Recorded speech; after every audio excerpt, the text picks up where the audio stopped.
Hello my friends, John LaRuffa here with another straight up solo, and in this episode we're going to take a look at Arkwright, the card game. I'll show you the way it plays as a solo player experience, and then afterwards we'll go ahead and take a look at what I think about it, and you can maybe make a decision if this is a game that you'd like to play.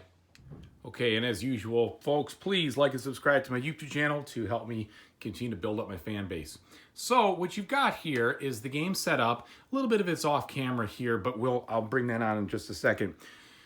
When you start this game, and by the way, this is the end state. I just finished the game and against the solo, and I figured it'd be a good spot because I can kind of narrate and show you, what happens, how does it look, what can you do on your turns, and then you see kind of what the game looks like as you finish up. So over here, you've got different cards, and these cards are laid out in a 5x3 grid. I've taken a couple of them, and throughout the game, some of them will be available for you to purchase, and then some of them won't be, depending on where these little tokens from the neutral player or your two opponents are.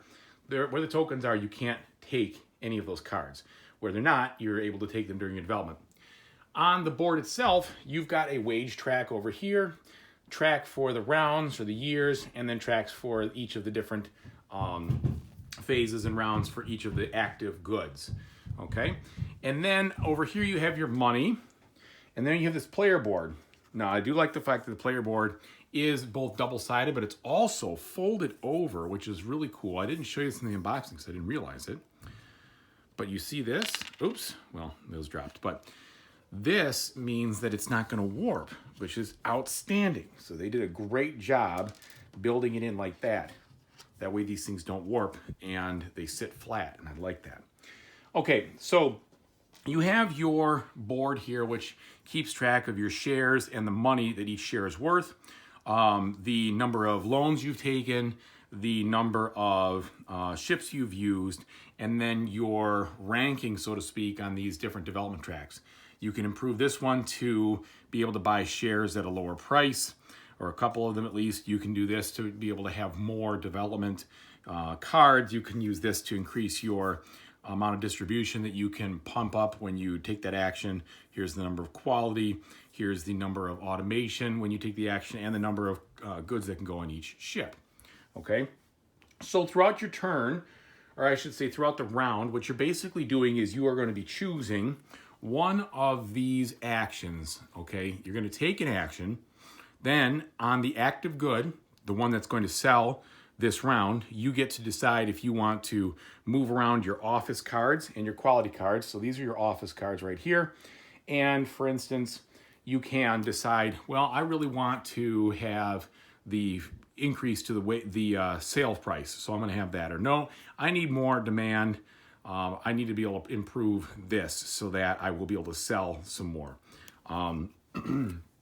And you get to move those around as well as the ones with the quality, the thumbs up for quality. And those can be changed from money or to the amount that you can sell on your demand track, so to speak. The way this works is at the end of after you've done that, then you choose a development, by the way, which is one of these cards over here. Some of them are permanent, some of them are once and done. Then you put it back. Or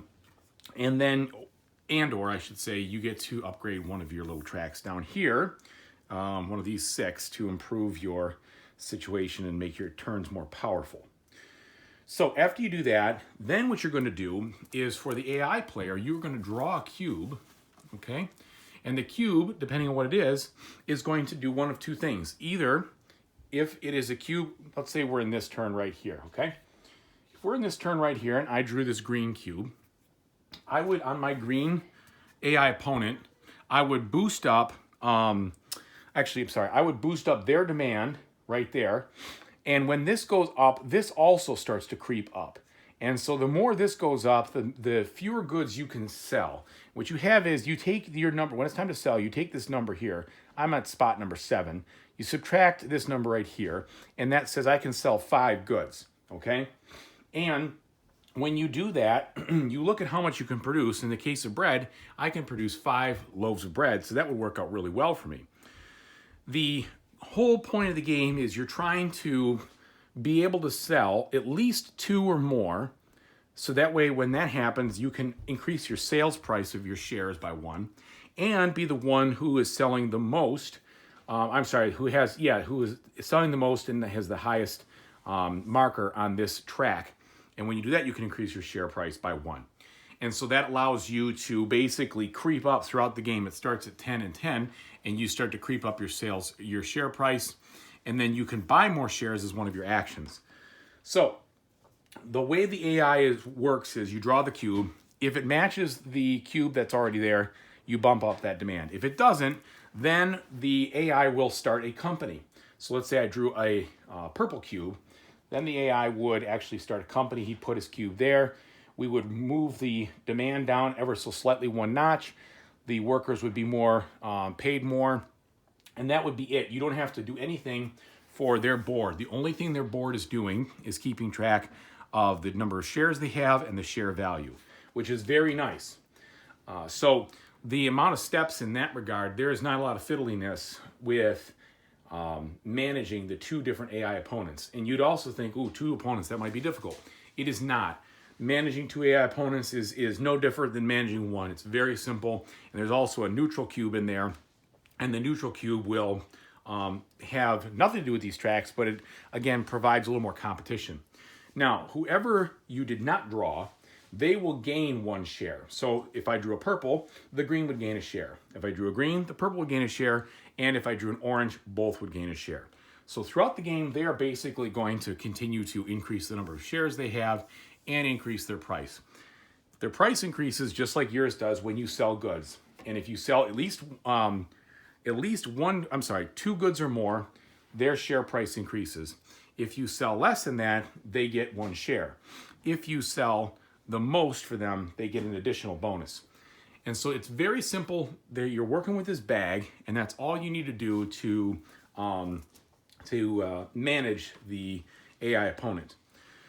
So what do you do on your turn? Okay, I talked about these actions here. You can either start a factory, and when you start a factory, it can be you can start any number of factories. You look at this era, depending on the area you're in, you put it on one side or the other, and then you'll put certain cards under it. For instance, this is a silverware factory, so you're going to put this first card here from the workers under that card. It slips in right there, and when you go to produce, you'll produce 1 to silverware.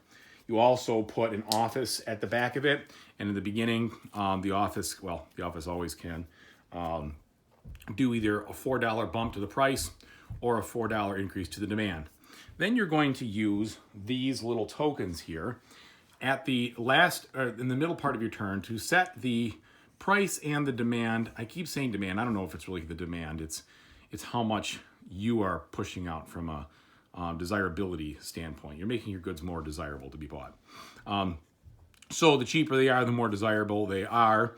And so, for instance, if I set the price at 3 right here, then I would have 3 plus 4 would give me 7. And on the silverware, I'd move my cube, if I started that factory, to the 7 spot. And as it goes from 0 to 7, every time it crosses one of these things, these start to creep up. So it keeps that tension on you to continue to try to make tough and difficult decisions of how to make sure you can sell what you produce. The other thing you can do is you can add workers. So again, I had this situation right here. If I wanted to add workers and hire more, I could do just that, effectively increasing my output, okay? And then I can also upgrade those workers and factories later on. Whoops, sorry about bumping the camera. And if I do that, I flip it over, and then it changes the amount that I can build, plus it'll automate some of those things. I can choose to automate, which would allow me to rotate these cards, effectively replacing people with machines to be cheaper on the costs to pay for what you're doing. You can increase the quality, and or you can increase the distribution. So you would add one of those quality cards like I showed you before down here with the thumbs or the distribution to either improve the desirability of your product or improve the the sales price. You can take a loan, replenish your ships, and buy stock shares. So that is a good way to, at the very end of the game, you're going to spend all the money you have left to buy as many shares as you can. But that'll be at the highest share price because this will be creeping up the entire time. So the sooner you can spend turns to invest in your shares, the more you can get for less. And so that's kind of an interesting mechanic as well. And then after you get a hang of the game a little bit, you can also do some early production and some early shipping. That just helps you kind of do modified actions that are outside of the normal production and shipping turns. You do it in your turn instead. And that's about it. Now, it is a little confusing, I will say, to execute these kinds of turns, and I'm not exactly sure why. Maybe it's just the way the rules were laid out, but these cards are helpful, at least to help you remember what to do, but they don't really provide a ton of information on how to do it. That being said, the rules did have a lot of examples in them, which was helpful, but I found myself referencing it a lot. And I don't know if it was just because of the way it was laid out, or if I'm just, having a tougher day reading rules, I don't know. But I just found it to be a little bit non-intuitive in some cases. And really what it came down to is the intricacies of knowing how to adjust this market based on where this is. And it shouldn't be that tough. In thinking about it after playing it, it isn't that tough. But the first game or two, you're going to scratch your head and say, okay, how does this mechanic work? And that mechanic is the crux of the game. So it's going to take you a little bit of time to feel out what that's like.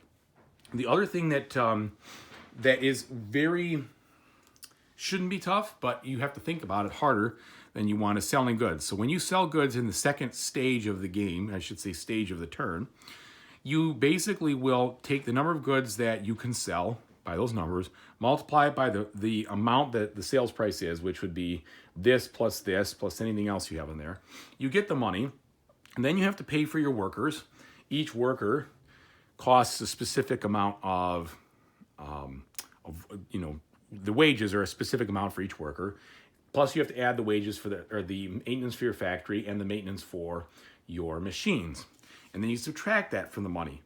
Now, if you have leftover goods, you do have some warehouse cards, which you can store those leftover goods, one or two of them, in this, or you might be able to get a development card that's a larger warehouse. And that'll let you store them for another round to sell them later. Or you could decide to ship them. And when you ship them for a good price. So you actually ship them for the price up here, which is nice, except you will get penalized, so to speak, for that. Because as you use ships, your share price at the end will start to go down. And so if you use too many ships, you're going to lose a lot on your share price. And also the ships have to be replenished by taking that action, like I said. And then finally, and like I said, for this action right here, where you're getting loans, buying shares, and replenishing your ships. And then finally, the demand, or your distribution, will be knocked off by 1, and it'll kind of go down. So things kind of start to decay. The word's out there, but people are sick of the advertisement. You got to do something new. That's thematic. I think that makes sense. And then after that, you basically just move the turn order. So the game itself there's not that much to do as far as different actions and such. You're going to find yourself choosing a couple of these development cards, choosing a couple of ways to execute your strategy, and then you're going to kind of run it. Even though it seems a little bit confusing, there really isn't that much when it comes to choices, because you're probably only going to add factories once, maybe twice max, but probably just once. You're going to probably upgrade them once, possibly twice. You're only going to add labor once or twice. So most of the time you are going to be increasing your quality or maybe automating. And each turn, only one of these factories is active. So in that first turn, it's only bread that's active. And then bread doesn't do anything until you come around the next year. So these factories really only run once per year in 3 years, okay? And I guess, is it years or is it decades? Yeah, it's decades, but you get the point. So you're not going to be constantly running the thing. You're going to run it, and then it's going to leave. And if you don't have a factory, you still take your turn, but there's nothing for you to run. There's nothing for you to sell. And you just go through your turn, but you don't take that step. You don't gain any income. You don't do anything with your share price, but the AI does. So that hopefully will give you an overview of the way this game is played, and the simplicity of executing the AI, which again is very simple. It ends up being a little convoluted, I think, mostly because there's not a ton of examples in this. This whole thing is an example, and I get it. I somehow found this just slightly difficult to understand, and I can't put my finger on why. I don't think that the designers did a bad job in laying out what was going on here. They walk you through it, but it just took some time. It took a lot of, okay, follow these steps. I literally have to read them every time until I got used to it, and for whatever reason, that was a little bit tougher for me. Now, at the end of the game, if you do manage to win, they do give you some different things that you can do. And these are kind of solo challenges. But this game is not a beat your own score. You do have to beat both opponents. And that's about the size of it. So let me go ahead and tell you what I think. Okay, so that is Arkwright, the card game. Now, I got to tell you I was a bit let down by this experience. And I'm having a hard time understanding the specifics of why. I don't know if it's because the turns themselves don't seem to have a lot of options. That's probably part of it. I found that when playing the game, if you understood it, you kind of have to focus on a couple of things and timing and do those things. You have to make sure that the quality is up, or maybe you're going to spend time just doing the demand. But it sort of seemed, I won't say obvious, but there wasn't a ton of choices to make. Even the development cards, you're only going to get 2 or 3 of them or 4 of them tops at the game. And since they're pretty much almost all available, yes, that thing blocks, the AI blocks which ones you can take. It does change up what might work or not work for your timing, but there's still just not a ton of variety. And overall, I think I have to say the game just felt dry. And I don't usually say that about games, but it just felt dry to me. It felt like it was very much by the numbers. And it's a disappointment because I was really looking forward to this game. I love the theme. I like the board game itself, but being mostly a solo player, I couldn't get that game to the table, so I ended up parting with it. And I was hoping that this was going to meet that need and fill that niche, and I just don't feel it there. I think that the execution, for whatever reasons, also felt slightly clumsy. And maybe it's just because this is 1 share versus 1 share price versus the, if you're the most, you get another one. All of it seemed like it should have been fine. It just didn't leave me satisfied. So that's my personal opinion on the game. Now, if you like business type simulations where you don't want to have a ton of different choices to make, this game might be for you. And I don't mean that I should say variety of choices, because each turn you get 1 action, and that action is I don't know. I can't shake the fact that I feel like there is an optimum way to play this game, and once you figure it out, you figured out the game. It's somewhat solvable. And maybe that's different in a multiplayer experience, but in the solo experience, basically the only thing that can happen to you is the solo player may draw its own cube, which might increase the desirability of its goods. And so you can say, how much do I want to risk on that or not? And then also, yeah, you're going to figure out where do I want to spend my time, my focus. But if you can, if you can find a way to have more factories, the fact is that each round you are producing, you're raising your share price potentially twice. And so there is a bit of a puzzle of how do I make sure I can, not just operate 2, but can I operate 3 factories or 4 even? But I found that also to not have the kind of depth that I expected it to. Because when you're upgrading quality, it's like, okay, I'll spend my whole turn upgrading quality for 1 factory. And that's it. I don't know. It just left me a little bit flat-footed, and ultimately I think I'm going to end up parting with this game. You saw the way it works. You saw the ease that it is to run the AI. I wouldn't exactly run away from the standpoint that it's complex, because it's not complex to actually manage the AI with that little bag. But the turn sequence, again, was just something that was like, I don't know, I've played a lot of complex games. I understand complex games. That's okay. I don't mind complexity in my games at all. This one just, for whatever reason, felt a little bit different in regards to how you were executing it. So I have to say, the game itself, I'm not that fond of. The solo experience does seem like it could be good for some people. It's just not for me. And if it's for you and you like it, that's fantastic. But if it is something that you're on the fence about, I would try it before you buy it for sure. So that's my feelings. I hope that whatever you play in the future, you have a great time doing it. And everyone, take it easy. Thank you very much for watching.